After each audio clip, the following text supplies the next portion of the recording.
Se trupi ju jep këto shenja, hiqni dorë menjëherë nga kafja. Njerëzit që luftojnë me ankthin duhet të shmangin kafeinën pasi ajo vetëm sa i përkeqëson simptomat e pakëndshme të ankthit.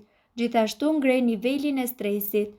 Shumë njerëz që kanë një problem në stomak shqetësohen nga kafja pa e kuptuar. Për këtë arsye shpesh fajsojnë ushqimin, por kafja është shkaktarja kryesore.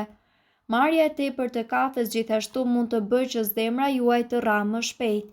Kafeina shpejton sistemin nervor qendror, gjë që mund t'ju bëjë të ndiheni nervoz.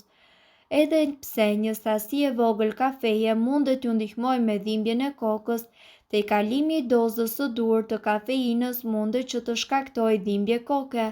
Në këtë rast flasim për një sasi prej 5 ose më shumë filxhan kafe në ditë. Prandaj, sipas mjekëve, sasia më e lartë në të cilën ju mund të pini kafe brenda një dite është 3 kafe në ditë dhe jo më shumë.